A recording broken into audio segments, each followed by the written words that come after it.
you, Alan. Little brain cramp there after that introduction. I don't think I can say I've had too many of those before. But my thoughts to start off today are, wow, I've been doing this event for a number of years. I do many, many events around New York State.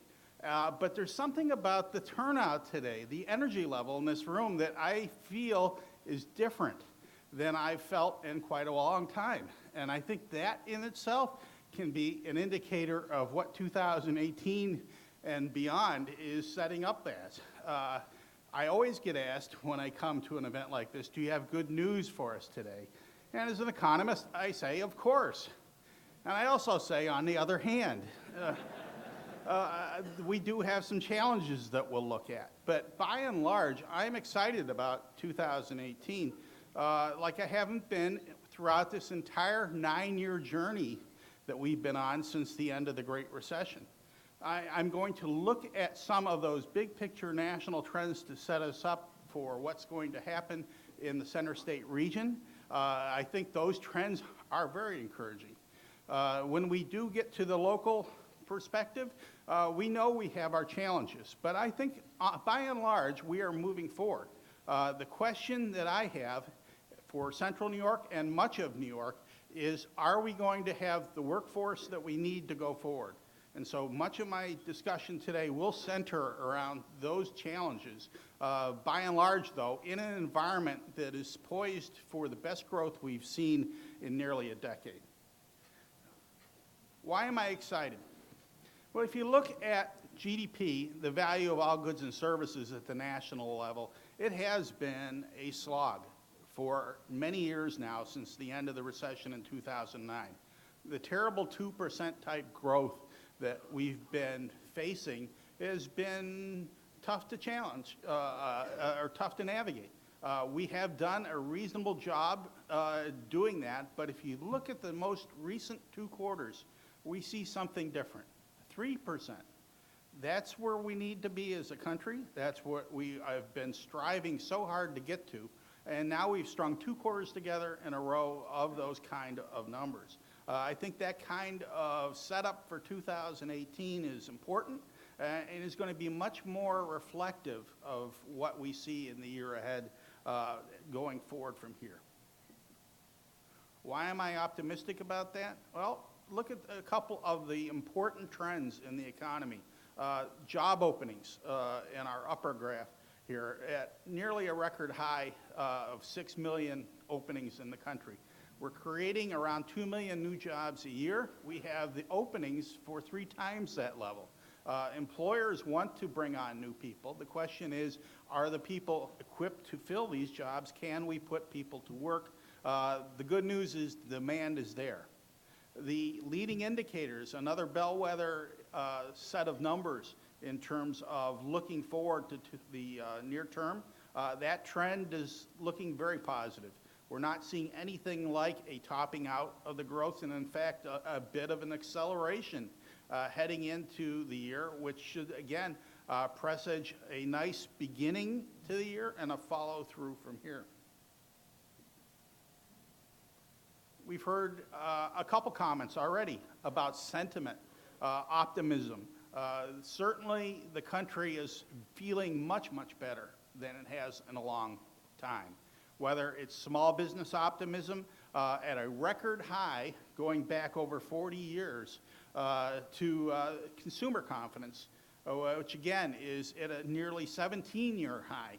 People and businesses are feeling better about the future. That is a key component to making decisions, to unlocking spending, to unlocking investment decisions, capital spending, et cetera. And the raw material you need for that is looking quite positive. More jobs, more income, more of what we need to move forward. Here's perhaps the most optimistic slide that I have today at the national level. We have been on quite a journey, all of us, over the last decade. And the fact that so many households have seen their standard of living fall from where it once was just before the Great Recession in 2007. We have made our way all the way back, folks, and that is so critical to, again, setting us up for a 2018 that looks a lot different than where we've been. We've recaptured so much of that household income gap. The question becomes, are all boats lifting accordingly? We have to continue to focus on making sure that this is as broad-based as possible. But at an aggregate level, at the national level, we're seeing the raw material for the economy, spending power, at the best level that we've seen it in this recovery. So the fearless forecast at the national level for next year, you might think that I'd be a little more optimistic than 2.7%. This is the consensus number of economists. Consensus numbers are always wrong. They're always conservative. Our forecast at M&T and our friends at Wilmington Trust is for around 3% in 2018. There are a lot of moving parts that have to occur to have that happen, but our estimation is that simply the impact of the tax cut package that was recently enacted should add about a half a point to steady state growth to get us to that 3% type of activity. We're going to start off being conservative until we see more of the outcomes of fiscal policy and some of the other things that are in play. One we didn't talk about a lot is the global economy, which is also moving forward and in fact helping us by pulling exports to those markets. Again, another positive that we haven't seen enough of. We're setting ourselves up though for, I think, one of the better years that we've seen in quite a while in 2018. So, as we move to our regional analysis, all economics, for the most part, are local when we think about it, much like politics. What's going to happen locally? Well, I think we're going to be part of that national story. We are going to have support from selling in to that national and global economy. But as we know, Central New York moves at a somewhat different pace. We will not perhaps move at the same pace as what we just saw, but it's all good in the sense that it will support us. Let's look, though, at what the typical performance of the CenterState region has been. I think the characterization that I've shown the last several years that I've been here, the less boom, but also less bust, but also less boom, will continue. We are not seeing quite the level of growth, obviously, that the rest of the country is experiencing, but we are moving forward, and that's the important thing. I often look at economic performance at a regional level as playing against your own golf scorecard. None of us are going to beat a PGA pro for the most part in the room, but if we continue to shave a stroke or two off our own score and get better and better as players, that's the goal at the regional level, and I think we are seeing that here in the CenterState region. That said, I think we have a few more strokes to shave. There appears to be a bifurcation of growth among the upstate peers, and this chart can give you an idea of how that is playing out. It used to be that upstate was a monolithic region. We all performed about the same. We're seeing some breakage of that performance, though, and in 2016 is yet again another sign of that. Syracuse and Utica-Rome bundled together with some of our other upstate peers like Binghamton, Rochester, but at the other end of this equation, Albany and Buffalo doing quite a bit better. That is sort of the goal, I think, that we should set for ourselves here in Central New York, is how can we be more like those regions? We can get into that in a few moments, but the opportunity presents itself. I think we are not stuck at the back end of a line just because that's the way things are. We have the opportunity to move up, just like Buffalo did, just like Albany has done over the course of the past several years. Let's break down a little bit some of the challenges and how to get there story in this regard. One of the things that we faced here in Central New York for many, many years is the decline of our industrial base. That's no secret to anyone in the room. We have seen that move backward, as have virtually all markets in upstate New York, and in fact, the country at large. We just don't have the industrial output that we once did. We are seeing, though, that that is not the only story in terms of how can we improve our growth rate. Outside of manufacturing, the broader economy, we're still not performing as strongly, again, as Buffalo and Albany. A more diversified markets that have more levers to pull when it comes to growth. And that's a story I've talked about for several years from this podium, is how can we increase the number of diversified industry that we can count on to pull ourselves forward. Much more of a service-based approach, where 88% of GDP really is coming from. We have to look at those opportunities. How can we nurture them? How can we grow them? That's how Buffalo and Albany have moved forward. That's how the country for many years has moved forward. It's important because it provides opportunities for all of us to move forward in our careers, to have household income to spend, and to move the economy forward. And again, missing out on some of the service sector job growth that the rest of the country, and in Buffalo's case, has achieved, can really set the stage for where we need to go. The good news is the past 2 years we have seen growth as opposed to being below the water level earlier in this cycle. So we are making progress. The need now is to amplify our progress, to work together, to focus on moving this needle higher so more households in the region can participate in this rebound and recovery that the rest of the country is experiencing.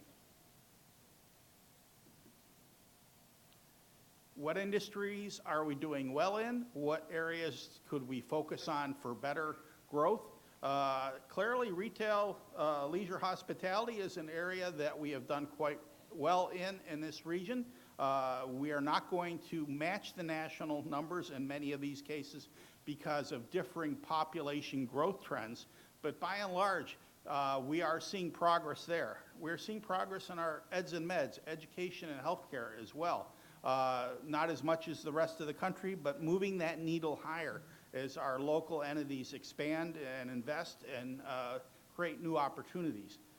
There are other areas, though, in the service-based industries locally where we're not seeing that kind of propulsion. And these, again, are one of the things that are holding the region back, areas that perhaps require more thoughtful investment, decisions, support from local business and elsewhere.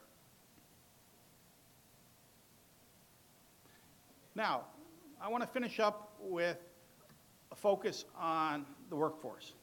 It's true that our unemployment rate has been declining. That's the go-to indicator, I think, for most non-economists, most business people, when they're looking at the health of the local economy.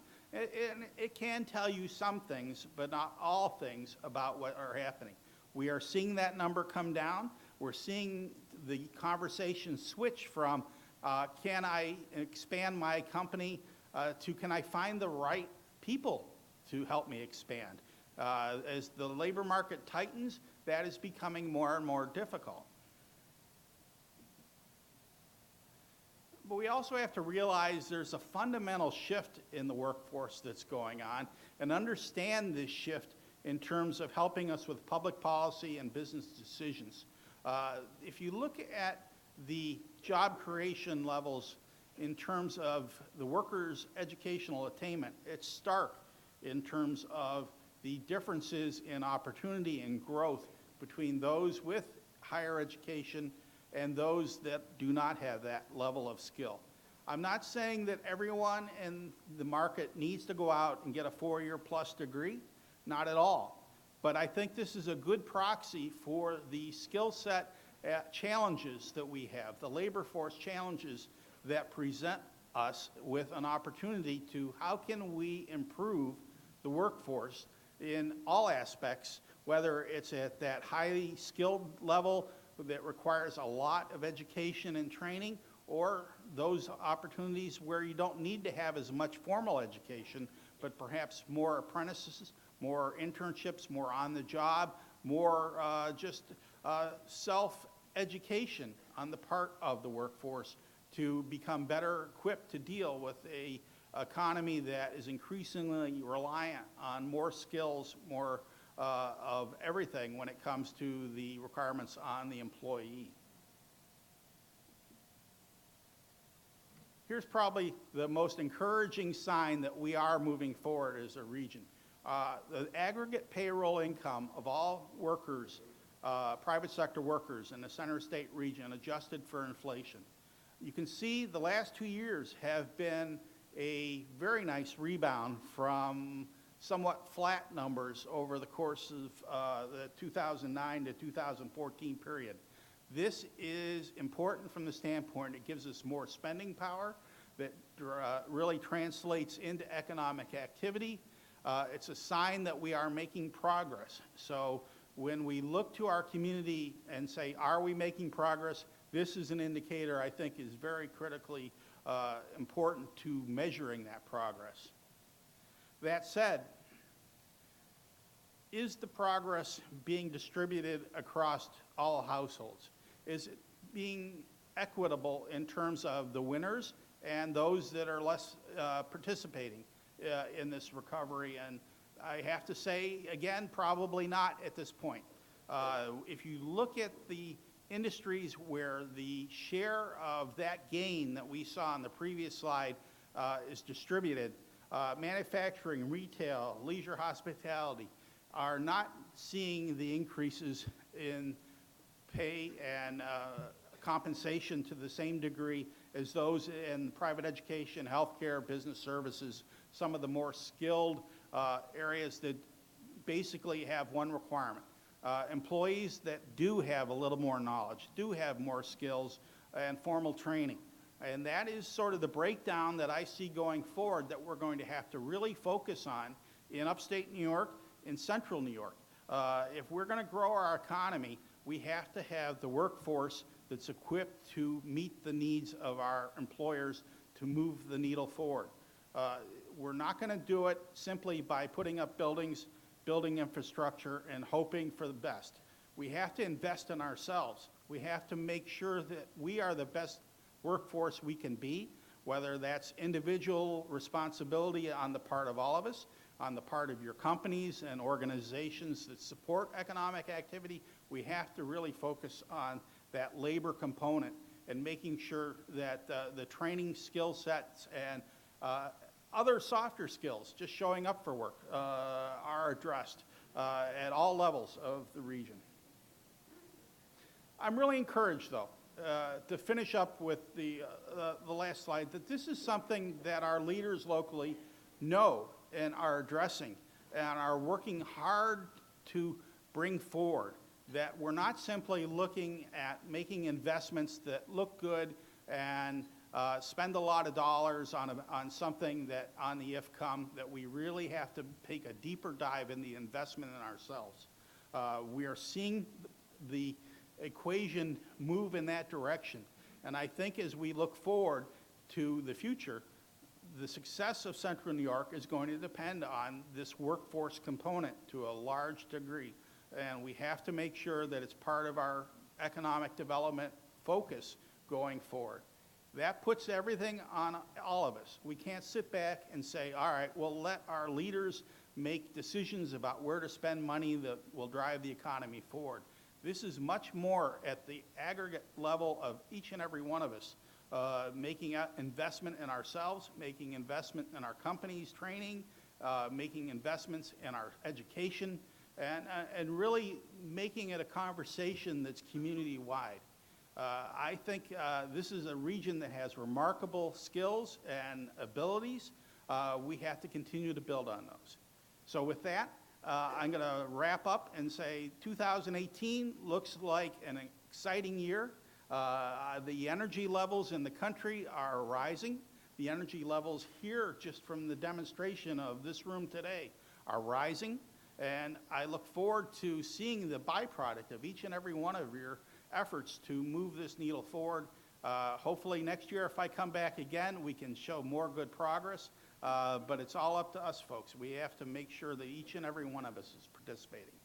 With that, I'm going to turn the podium over to Rob, and I'm sure he'll have some great remarks about really actualizing around a lot of what we just talked about. Thank you very much.